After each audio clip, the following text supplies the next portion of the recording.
Wow. Salut, salut à tous, que Dieu nous bénisse et que la gloire revienne à notre Seigneur, Sauveur Jésus-Christ de Nazareth. C'est votre serviteur, prophète de l'Éternel, prophète de que le Seigneur vous bénisse, la famille de la principale de langue, les fils et filles, tous ceux qui me voient de partout, que le Seigneur vous bénisse. Je suis un peu calme, je suis un peu triste dans mon âme parce que vraiment, je profite de cette occasion, de ce direct, pour souhaiter la condoléance à la famille de notre papa, notre père, celui-là qui a propagé l'évangile. Et par son canal, les âmes ont été gagnées ici en Côte d'Ivoire. Il a marqué son histoire. Et c'est grâce à cet homme qu'aujourd'hui, il y a un carrefour à Cocody qu'on appelle la vie. Et grâce à ce grand homme qu'aujourd'hui, il y a un carrefour à la Riviera qu'on appelle Faya. Il veut rendre hommage à ce grand homme du nom de Papa Zakaria Adetola. Papa, que ton âme repose en paix. Que ton âme repose en paix. Nous sommes tristes, on pleure, mais une chose on sait, c'est que tu es dans le royaume de notre Père. Tu as retrouvé, tu nous as dévancés. Et tu es allé auprès de notre Seigneur, Sauveur Jésus-Christ de Nazareth. Je salue la famille. Je salue maman, notre mémé, vraiment, Yako, et Yako à toute la famille chrétienne ici en Côte d'Ivoire. Yako au corps de Christ. Et que la gloire, seule la gloire revienne à Jésus-Christ de Nazareth. Je dis Yako à mon papa, à mon bishop Adebayo, parce que c'est son frère, Donc je sais que papa, tu es inconsolable, mais que le Seigneur te soutienne, que le Seigneur te fortifie. Yako aussi à maman Adebayo. Yako aussi vraiment à tous les hommes de Dieu, tous les frères et sœurs dans la foi. Que le Seigneur nous fortifie et que le Seigneur nous soutienne pour cette triste nouvelle. Yako à la Côte d'Ivoire. Papa nous a délaissés. Et je crois bien que Dieu accomplira toujours sa volonté dans ce pays. Que la gloire revienne à Jésus. Soyez bénis, bien-aimés, soyez bénis. Que Dieu vous bénisse. Et que la grâce de Dieu vous localise au nom puissant de Jésus de Nazareth. Wow. Je suis un peu triste, mais que le Seigneur me fortifie. Et je sais que je serai fortifié par la grâce du Saint-Esprit. Nous allons traiter un thème, développer un thème. Ce n'est pas long, c'est un enseignement. Le thème c'est le malheur se transforme en bénédiction pour toi. Nous allons aller dans le livre de Genèse chapitre 50. Genèse chapitre 50. Et je vais lire tout un verset. Et puis à la suite de cela, nous allons commencer. Mais bien avant cela, je vais prier. Seigneur, nous te rendons grâce. Nous bénissons ton Seigneur parce que tu es puissant. Que la gloire te soit donnée. Élévation à toi, malchance à toi, non puissant de Jésus de Nazareth. Nous bénissons ton Seigneur, Seigneur, pour tout ce que tu fais. Nous te rendons grâce, Seigneur. Seigneur, pour ce que tu as accompli. Père, sois béni, sois élevé, sois glorifié. Et prends le contrôle de ce moment. Prends le contrôle de l'église en Côte d'Ivoire. Fortifie ton église au nom puissant de Jésus de Nazareth. Prends le contrôle, Seigneur, de la vie de tous ceux qui me voient et qui m'écoutent. Et que la bénédiction soit sur les vies au nom puissant de Jésus. Que la grâce me localise au nom puissant de Jésus de Nazareth. Seigneur, merci parce que tu l'as béni au nom de Jésus. Amen. Genèse chapitre 50, à partir du verset 20, comme nous disons, à partir du verset 19, la Bible déclare que Joseph leur dit, Joseph s'adressa à ses frères, Joseph leur dit, soyez sans crainte, car je suis à la place. Il dit, soyez sans crainte, car suis-je à la place de Dieu? Vous aviez médité de me faire du mal. Dieu l'a changé en bien pour accomplir ce qui arrive aujourd'hui, pour sauver la vie à un peuple nombreux. Soyez donc sans crainte, je vous entretiendrai, vous et vos enfants, et il les consola en parlant à leur cœur. Que le Seigneur nous bénisse. Bien-aimés tous, regardez cet enseignement pour que nous comprenions quelque chose. Le Seigneur s'en met sur chaque personne. Quand nous lisons l'histoire de Joseph, à partir de Genèse chapitre 37, la Bible déclare ici, 37, à partir du verset 5, j'ai la parole de Dieu. Joseph eut un songe et il le raconta à ses frères, qui le haït encore davantage.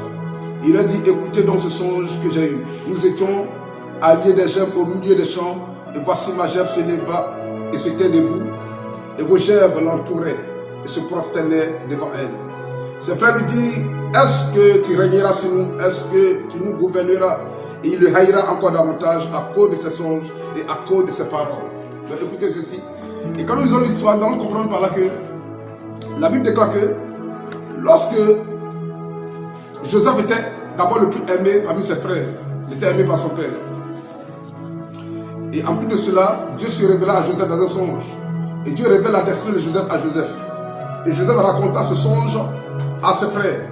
Il a dit qu'à cause de son rêve, ses frères vont encore l'haïr davantage. Ils vont haïr Joseph davantage.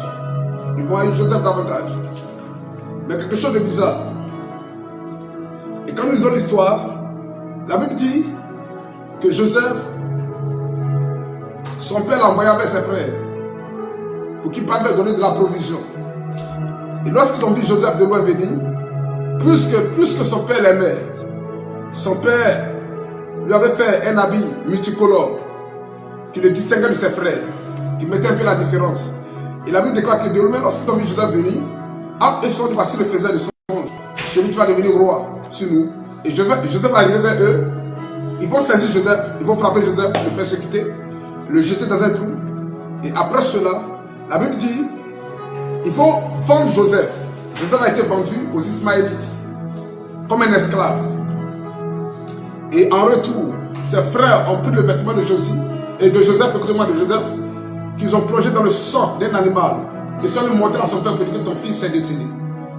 Donc, le père de Joseph a fait le deuil de son fils, pensant qu'il était réellement décédé.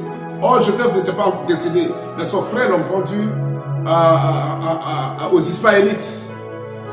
Et la Bible dit qu'à la suite de cela, Joseph s'est retrouvé en Égypte comme esclave. D'abord comme esclave. Et dans le lot des esclaves, Joseph va être distingué. Et Joseph va se retrouver dans la maison de Potiphar. La Bible dit, à cause de la présence de Joseph dans la maison de Potiphar, la maison de Potiphar était bénie. Écoutez ceci, enfant de Dieu. Je viens dans mon message. Pourquoi je dis que le malheur se transforme en bénédiction pour toi? Écoute ceci. La Bible dit, était dans la maison de Potiphar. La maison de Potiphar était bénie. Parce que Joseph était comme une source de bénédiction pour Potiphar. Pourquoi? Parce qu'à cause de la main de Dieu qui était sur lui, à cause de la main de Dieu qui était sur lui, il y a une chose que nous devons savoir. Le père de Joseph aimait Joseph parce que Joseph était loyal avec son père. La loyauté caractérisait la vie de Joseph. Et c'est la raison pour laquelle tout ce que ses frères faisaient, tous les complots, tous les manigances de ses frères, la Bible dit que Joseph les racontait à son père. Il veillait sur les choses de son père. Il était loyal à son père. C'est que son père l'aimait plus. De telle enseigne que ses propres frères constataient la différence entre l'amour que le père avait pour Joseph et l'amour que le père avait pour eux. Et c'est la raison pour laquelle la haine est venue. Et ils voulaient détruire la destinée de Joseph. Ils ont pensé que en vendant Joseph en esclavage, c'était pour en finir avec son histoire. Mais l'histoire de Joseph ne va pas s'arrêter là. La Bible dira que chez Potiphar encore, l'histoire est longue. Chez Potiphar, il était un instrument de bénédiction dans la maison de Potiphar. Et la femme de Potiphar, elle va tomber amoureuse de Joseph. Et puisque Joseph a refusé ses avances, alors elle va accuser Joseph. Joseph fut accusé. Et de là, Joseph sera conduit encore en prison. Mais quelque chose va se passer. Écoutez très bien.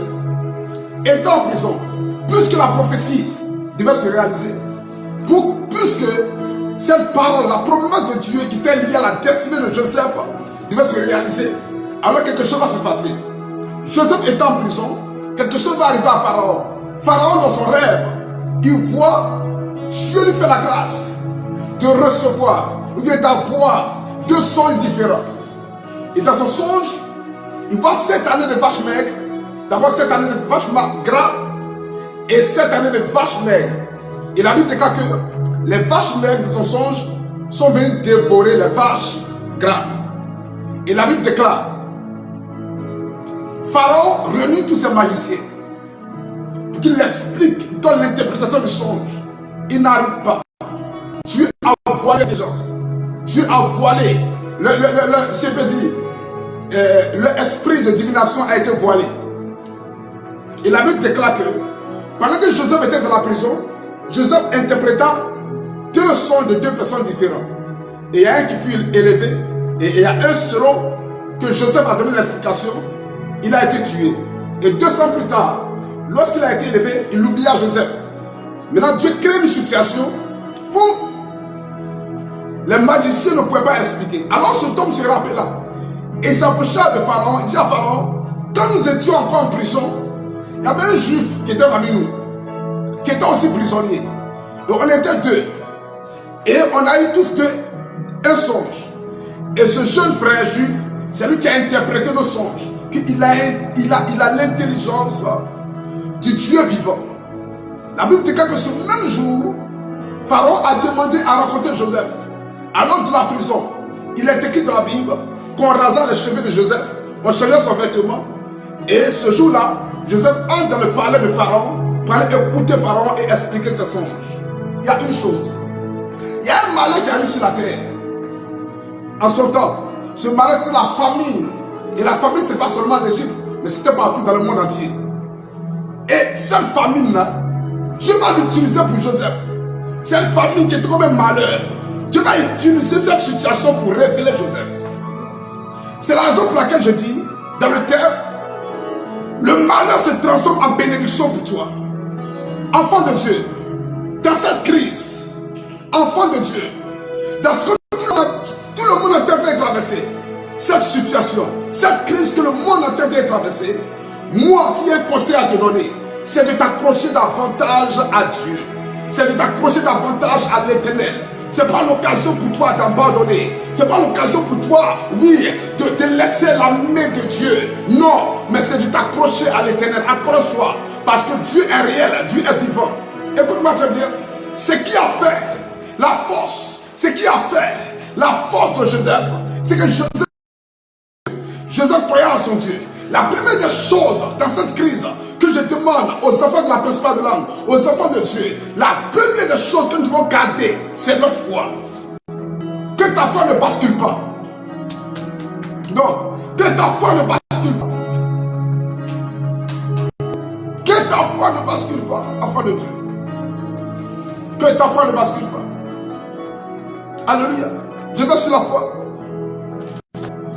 My God, Jesus Christ. Nous prenons tous Marc chapitre 11. Je ne serai pas là aujourd'hui. Oh, le Seigneur ma force. La Bible dit,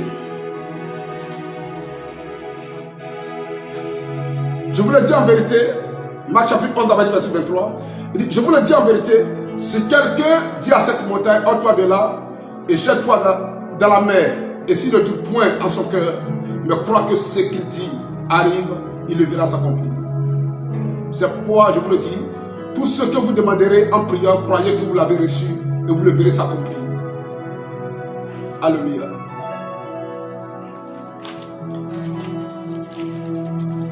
Je vais toucher les versets sur la foi. Nous prenons le livre de Hébreux. Hébreux chapitre 11, verset 1. La Bible dit que, or, la foi est une ferme assurance des choses qu'on espère, une démonstration de celles qu'on ne voit pas. Or, la foi est une ferme assurance des choses qu'on espère, une démonstration de celles qu'on ne voit pas. Bien aimé. Marc chapitre 11, le verset 23. La Bible parle d'une montagne. Il dit, si tu dis à cette montagne, déplace-toi, ôte-toi de là et jette-toi dans la mer, si tu ne doutes pas en ton cœur. Aujourd'hui, qu'est-ce qui représente la montagne?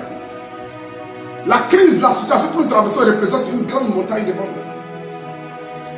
Mais qu'est-ce qui peut t'amener à résister? Parce que écoutez très bien, dans cette crise-là, il y aura beaucoup de tentations. Oui, il y aura beaucoup de tentations. Plusieurs seront refroidis. Et le diable va tenter plusieurs. Mais qu'est-ce qui va t'amener à résister au diable? Seigneur, bien-aimé, c'est ta foi. Ta foi en Jésus qui Nazareth. Ta foi. C'est la raison pour laquelle la Bible déclare que la foi vient de ce qu'on entend. Et ce qu'on entend vient de la parole de Dieu. Écoutez très bien. C'est l'heure, c'est le temps, c'est le moment où le chrétien que nous sommes, nous devons plonger nos regards, je le répète, dans la parole de Dieu. Lisons la parole de Dieu, c'est très important. Lisons. Lisons. Le psaume 119. Regardez ce verset, notez-le. Le psaume 119. Aujourd'hui, je donne un enseignement. Le psaume 119.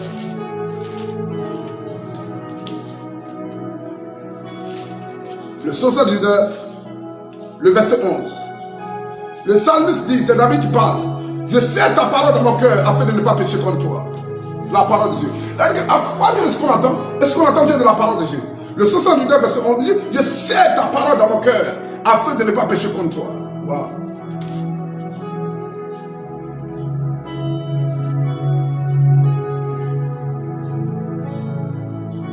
Je sais ta parole dans mon cœur afin de ne pas pécher contre toi. Bien aimé, la parole de Dieu toujours. Si nous voulons résister au péché, nous voulons résister à la tentation. Parce que dans cette crise, le diable va se révéler à plusieurs. Sous forme d'un ange de lumière. Oui, pour conduire plusieurs dans le péché. Mais ta meilleure manière de pouvoir résister au diable, bien aimé, c'est de plonger tes regards dans la parole de Dieu. Que ça soit pas un moment, que ça ne soit pas un thème d'assoupissement pour les chrétiens de la principale de l'âme. Non. Écoute-moi très bien. Ce malheur, ou bien cette crise, n'est pas venue pour t'éteindre. Mais cette crise qui s'est annoncée dans le monde entier, pour toi, ce malheur ou cette crise doit se transformer en bénédiction pour toi. Pourquoi bénédiction? Parce que cette crise, pour moi, la bénédiction, ça ne doit pas te refroidir. Mais cette crise doit être une occasion de réveil pour toi. Une occasion de réveil pour que tu sois réveillé dans ta prière. Tu sois réveillé. Tu sois réveillé. Bien aimé, il est temps que les chrétiens que nous sommes, nous devons nous accrocher fortement à la parole de Dieu. Je vous dis, Jésus-Christ revient bientôt et les signes s'annoncent. Les signes s'annoncent. Les signes s'annoncent. Aujourd'hui, voici nos pères qui nous défendent dans le royaume. Waouh, on est triste sur la terre. Mais je sais qu'il y a une grande joie qui s'annonce dans le ciel. Il y a une grande joie actuellement dans le ciel. Parce que le ciel est prêt à accueillir un grand homme, un grand serviteur qui a marqué son histoire sur la terre. Papa Zacharia de Tola. Oui, oui, il a prêché l'évangile vrai. Et les âmes ont été sauvées. Et je sais dans mon cœur que cette joie est dans le ciel. Il y a une manifestation dans le ciel. Parce que nous sommes tristes sur la terre. Il y a la joie qui s'annonce dans le ciel. Parce que quelqu'un de grand qui a marqué le nom de Jésus sur la terre arrive dans les cieux. C'est un exemple à suivre. Et c'est la raison pour laquelle les chrétiens, toi qui me regardes, oui, ce moment, cette crise ne doit pas être une occasion de chute pour toi.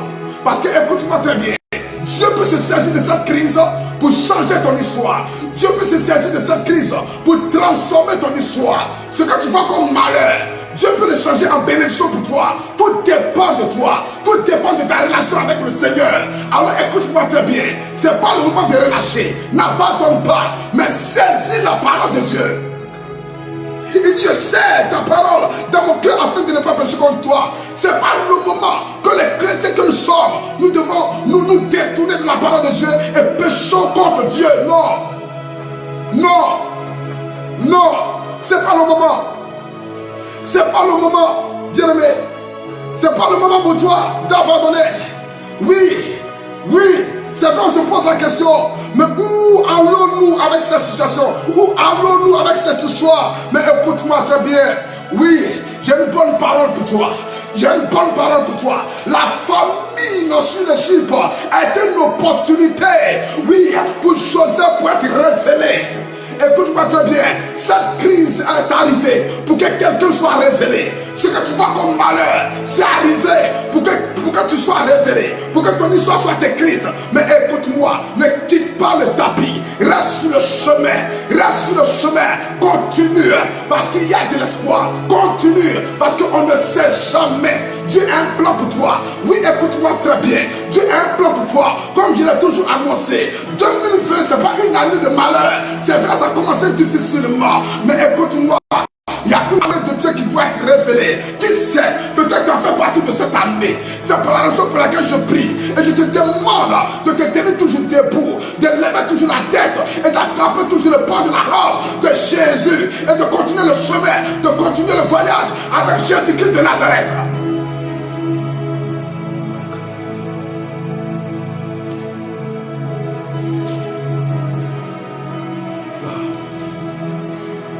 La parole de Dieu.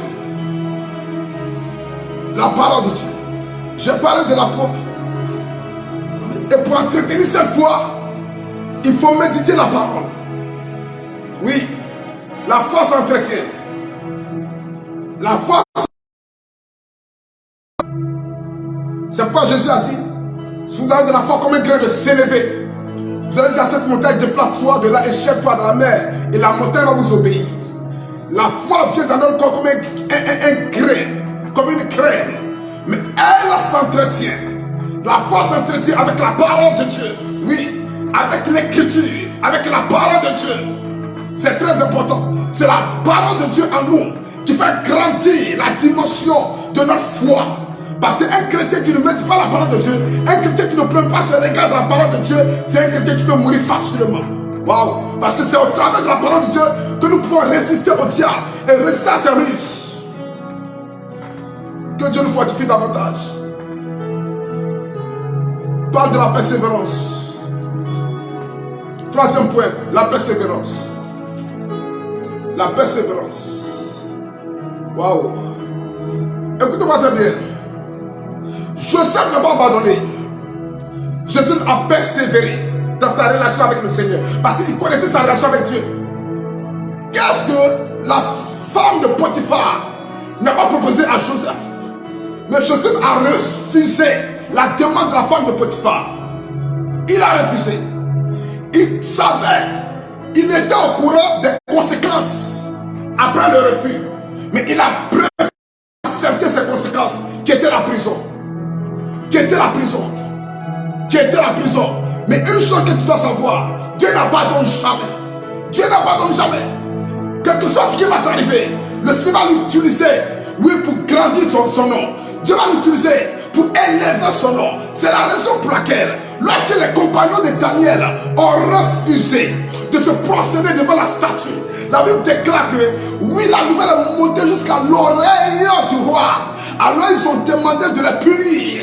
Et c'était de chauffer la fournaise ardente et de les jeter de la fournaise ardente. Mais puisqu'ils n'ont pas renoncé à leur Dieu et qu'ils sont obéis à la voix de Dieu et ils ont décidé de ne pas se prosterner devant la statue, la Bible dit que lorsqu'ils ont été jetés dans la fournaise ardente, oui, le Fils de Dieu, Jésus-Christ, oui, qui s'est révélé comme la quatrième personne au milieu de nous, les a délivrés. Toi qui me comprends, toi qui me regardes, n'abandonne pas. Mais persévère dans ton amour avec le Seigneur. Persévère dans la foi. Persévère. Parce que sur ce chemin, jusqu'à la fin, il y a quelque chose de glorieux qui t'attend. Il y a quelque chose de meilleur qui t'attend. C'est le moment. Tu dois démontrer à Christ que tu l'aimes. C'est le moment que tu dois prouver à Jésus que tu l'aimes. C'est le moment que tu dois t'attacher davantage à l'Éternel, frère. Nous ne donnons pas raison au malin. Nous ne donnons pas raison au diable. Non, le diable ne donne pas une minute, un seul instant au diable pour pouvoir se réjouir. Ah, my God, je refuse cela.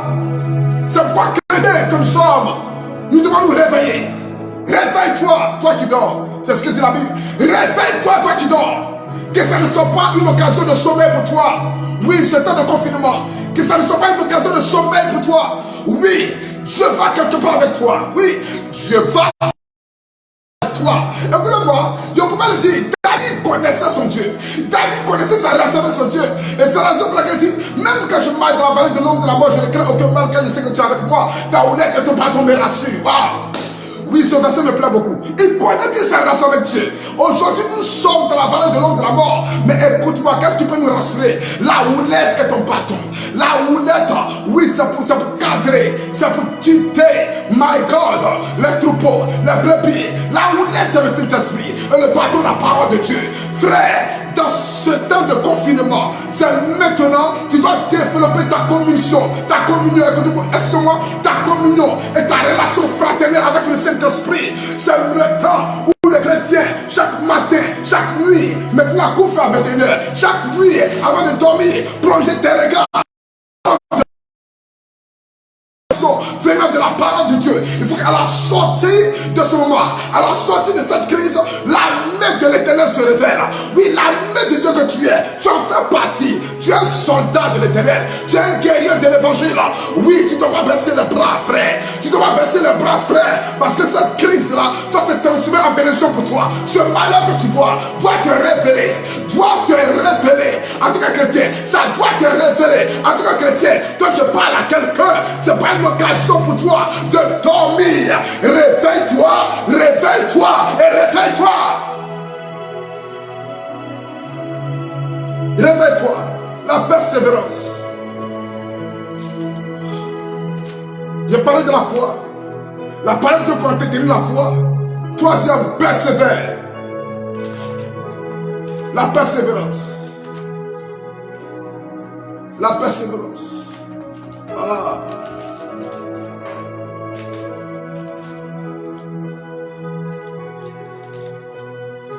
La persévérance.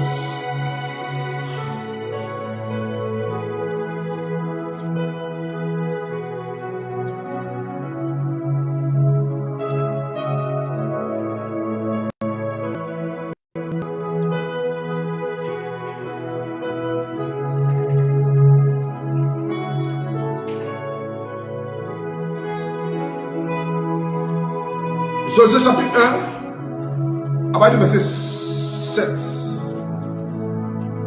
La Bible dit que fortifie-toi seulement et aie bon courage en agissant fidèlement selon toute la mon serviteur t'a prescrit. Ne t'en détourne ni à droite ni à gauche afin de réussir dans tout ce que tu entreprendras. Que ce livre de la loi ne sera un point de ta bouche. Médite le jour et nuit pour agir fidèlement selon tout ce qui est écrit. C'est alors que tu auras du succès dans tes entreprises. C'est alors que tu réussiras. Wow.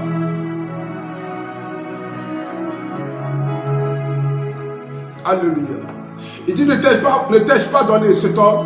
Fortifie-toi et prends courage. Ne t'effraie point et ne t'épouvante point. Car l'Éternel ton Dieu est avec toi dans tout ce que tu entreprendras. Quelqu'un m'entend? Dieu te dit, fortifie-toi et prends courage. Prends courage. Prends courage. Fortifie-toi et prends courage. Et que ce livre de la loi, je parle des Écritures, ne sera un point de ta bouche. Le secret de la reçue se trouve dans la parole de Dieu. Que ce soit la reçue dans la vie chrétienne, la reçue dans tes entreprises, ce secret se trouve dans la parole de Dieu. Bien aimé, on doit s'accrocher à Dieu. Et persévérer. Persévérer. Oui, dans la prière. Persévérer dans la foi. Persévérer dans la foi. Joseph a persévéré malgré la souffrance, malgré la douleur, la souffrance de l'esclavage. Mais il n'a pas renié à son Dieu. Il a préféré accepter la prison que le péché. Il est allé dans la prison. Mais quelque chose que je dois donner comme conseil, après la persévérance, pour faire patient. Écoute-moi très bien. Joseph a su attendre le temps de sa visitation. Oui. Puis parce qu'il croyait en son rêve. Il savait qu'un jour il allait devenir. Frère, c'est ce que tu vas mettre dans ton esprit. Ne sois pas abattu. Ne sois pas découragé. Mais fortifie-toi. Et sache qu'un jour tu vas arriver. Un jour tu vas devenir. Oui, persévère. Persévère. Et marche sur les Écritures de Dieu. N'abandonne pas l'amour de Dieu, mais cultive l'amour de l'Éternel qui est dans ton cœur avec la parole de Dieu. Et reste fidèle à la parole de Dieu. Et reste à ton poste. N'abandonne jamais. C'est maintenant que tu dois te réveiller. Je répète encore. C'est maintenant que tu dois te réveiller. C'est maintenant. Ce que tu ne faisais pas auparavant pour pour le Seigneur, c'est maintenant que tu dois le faire. La persécution ne doit pas te refroidir. La situation ne doit pas te refroidir. Mais que ce soit une occasion pour toi, pour te former davantage, pour te requinquer davantage, pour t'équiper davantage avec la parole de Dieu et la prière. Et la prière. La Bible déclare que, de même de la prison, Joseph n'a pas renié son Dieu. De la prison, il a démontré, oui, la capacité. Il a prouvé à ses deux voisins ce que son Dieu, de quoi son Dieu est capable. Et la Bible déclare que les actions que Joseph a posées, oui, ça n'a pas été une action vaine. Plus tard, ces actions l'ont révélé. Écoute-moi très bien. Au nom de Jésus-Christ de Nazareth, oui, le malheur, cette crise que tu vois, je le déclare, va se changer en bénédiction pour toi. Tout dépend de toi. Tout dépend de ta foi avec le Seigneur. Tout dépend de ta relation avec le Seigneur. En mettant sa parole jour et nuit. Tout dépend de toi. En persévérant dans la prière. En persévérant dans la prière. Oui, dans le jeûne. Tout dépend de toi. En persévérant dans la marche avec le Seigneur. En marchant selon la parole de Dieu. Oui, vivre selon Dieu. Plaire à Dieu, mais pas à un homme. Écoute-moi très bien. Si tu vis comme ça, tu vis de cette manière, je t'assure que l'Éternel va relever ta tête. Parce que je crois que 2020, oui, cette décennie qui a commencé, c'est pour qu'une âme soit révélée. Et tu en fais partie. Tu en fais partie de cette année. Écoute-moi très bien. Que la grâce de Dieu te localise pendant que tu me regardes. Je continue l'histoire. La Bible dit que Joseph fut révélé. Lorsqu'il interpréta le songe de Pharaon, de la prison, il fut établi. Il fut établi. Donc je comprends quelque chose quelque part. La famine, oui, Dieu a soufflé ce vent de famine sur toute la terre pour que Joseph soit révélé, pour que sa prophétie qui était rattachée à sa destinée puisse se réaliser. Oui, aussi, c'est à cause de cette famine que ses frères se sont déplacés de là où ils étaient pour venir en Égypte, oui, prendre la provision.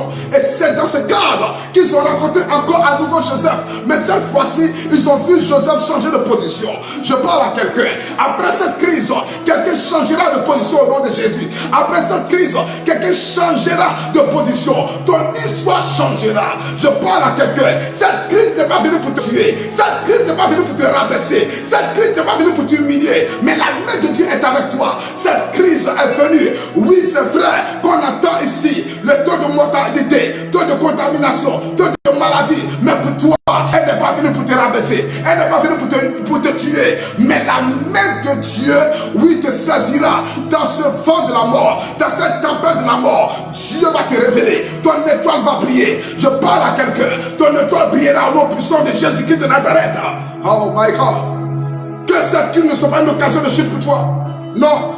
Que cette crise ne soit pas une occasion de chute pour toi. Non. Mighty Jesus Christ. C'est maintenant que tu dois te lever.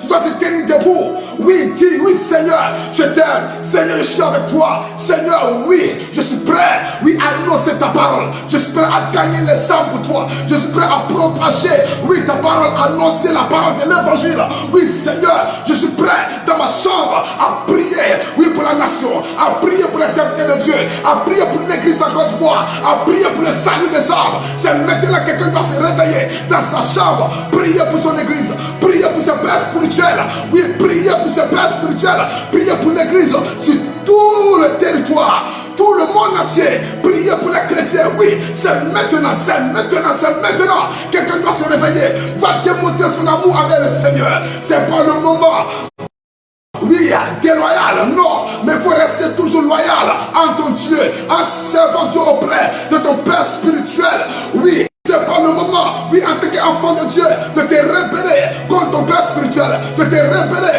contre ton berger, de te rebeller contre les serviteurs que tu as établis devant toi. Mais c'est maintenant, tu dois chercher de te rapprocher davantage vers ton Dieu, vers ton Dieu, vers ton Dieu, vers ton Dieu, en servant celui que Dieu a établi devant toi. Parce que Dieu, on ne le voit pas, mais Dieu a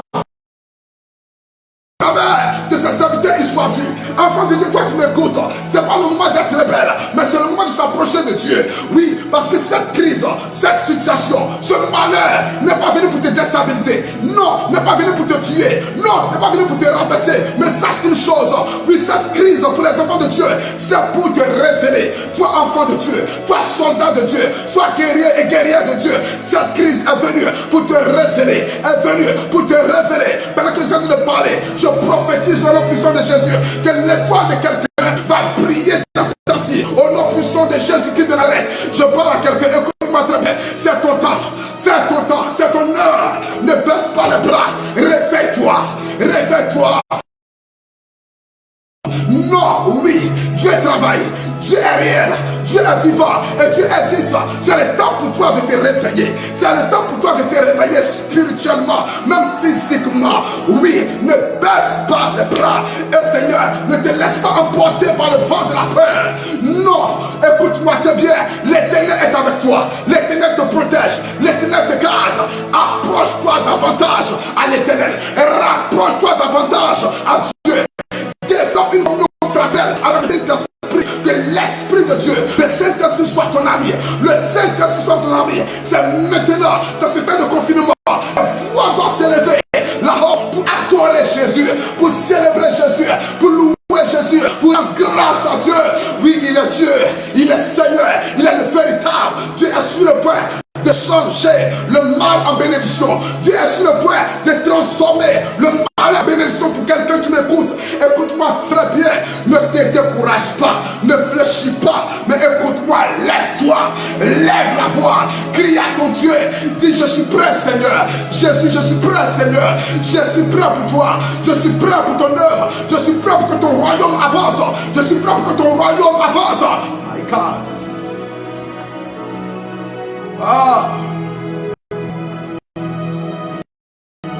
Je m'attends à ce grand homme. Papa Zacharie Adetola. Wow. Je suis dans la joie parce qu'il a laissé les fils. Il a laissé les fils. Il a engendré des serviteurs. Les fruits de ses entrailles qui vont continuer cette œuvre. Et je crois qu'il est dans la joie auprès de notre Père. L'œuvre va continuer. Que Dieu vous bénisse et que la grâce de Dieu soit avec vos noms de Nazareth. Je vais terminer par Deutéronome chapitre 28. La Bible dit que si tu obéis à la voix de l'Éternel, la Bible ton Dieu, en observant et en mettant en pratique tous ses commandements que te prescrit aujourd'hui, l'Éternel, ton Dieu, te donnera la supériorité sur toutes les nations de la terre. Waouh, je m'arrête là. Si tu obéis à la voix de l'Éternel, la voix de l'Éternel. Oui, la voix de Dieu se fait entendre audiblement. Mais la voix de Dieu aussi se fait entendre au travers de sa parole de Dieu. Alors écoute-moi. Je vais te laisser sur ces écritures. Médite la parole de Dieu. Parce que la parole de Dieu est une lampe à nos pieds pour éclairer nos chemins. Cette crise pour toi, ce vent de malheur, ce n'est pas pour te tuer, mais c'est pour que tu sois réveillé. Levez les mains, que la grâce de Dieu soit avec vos noms de Jésus de Nazareth. Si quelqu'un qui m'a écouté, tu n'as pas encore donné ta vie à Jésus de Nazareth, je prie pour toi, pour que tu acceptes Jésus-Christ. Accepte le Seigneur, c'est très important. Accepte-le comme Seigneur Sauveur et tu verras sa gloire. Au nom puissant de Jésus de Nazareth, je prie au nom puissant de Jésus pour l'Église à Côte d'Ivoire, que en ce temps, dans cette situation, je prie que le Saint-Esprit fortifie l'Église en Côte d'Ivoire, au nom puissant de Jésus de Nazareth. Les enfants de la principale de langue, que la main de Dieu soit avec vous, que Dieu pourvoie vos besoins, et que la grâce de Dieu se multiplie, se double sur vous.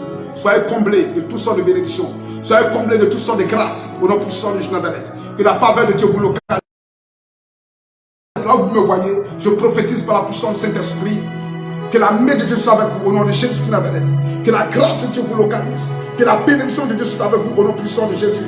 Père, je te rends grâce, au nom puissant de Jésus. Fortifie, Seigneur, tes enfants. Fortifie tes enfants au nom puissant de Jésus. Mais que la flamme soit toujours rallumée dans la vie, par la puissance de Saint-Esprit au nom de Jésus. J'ordonne à tout démon, j'ordonne à Satan de se retirer de l'église. L'église de Jésus-Christ de Nazareth. Que les enfants de Dieu restent affermis. Que les enfants de Dieu restent debout pour l'avancement de l'œuvre de Dieu. Au nom puissant de Jésus de Nazareth. Je crois en cela. Parce que je sais que Satan est vaincu. Au nom puissant de Jésus-Christ de Nazareth. La main de Dieu, oui, est sur vous. La main de Dieu, il vous protège. La main de Dieu vous soutient. Et la main de Dieu pourvoit vos besoins. Au nom puissant de Jésus de Nazareth. Pour tous ceux qui sont malades, recevez la guérison par la puissance de Saint-Esprit. Tous ceux qui sont refroidis spirituellement, soyez fortifiés et soyez rallumés au nom puissant de Jésus Nazareth, par la puissance de Saint-Esprit. Au nom de Jésus Nazareth, tous ceux qui sont découragés, soyez fortifiés par les cantiques de louange et d'adoration. Au nom puissant de Jésus, que le Saint-Esprit fortifie davantage par la puissance de Saint-Esprit. Au nom de Jésus Nazareth, je déclare que la grâce et la faveur de Dieu vous localisent. Soyez bénis, soyez bénis, soyez bénis, soyez bénis. Saint-Esprit, console l'église en Côte d'Ivoire, console les Ivoiriens, console les chrétiens en Côte d'Ivoire. Au nom puissant de Jésus, et fortifie-les. Merci Seigneur, parce que tu bénis ce moment. Que la gloire te revienne au sein des siècles, que la louange te revienne au sein des siècles. Au nom de Jésus de Nazareth, que nous avons prié. Amen. Soyez bénis. Et que la grâce de Dieu soit avec vous. Aujourd'hui, j'en ai fini. Je vous bénis au nom puissant de Jésus. Nous allons nous retrouver vendredi pour le message prophétique. Aujourd'hui, j'ai décidé de donner un enseignement. Mais vendredi, on va se retrouver pour un message très prophétique. Que le Seigneur nous bénisse. C'était pas facile. C'était difficile pour moi de faire ce direct à cause de l'artiste nouvelle. Mais l'œuvre de Dieu doit continuer. Et c'est la raison pour laquelle je fais tout possible. Je vais me tenir devant vous et parler de la part du Seigneur. Que Dieu vous bénisse. Que Dieu console la Côte d'Ivoire. Que Dieu console l'église à Côte d'Ivoire. Soyez bénis au nom de Jésus Nazareth. Je vous aime.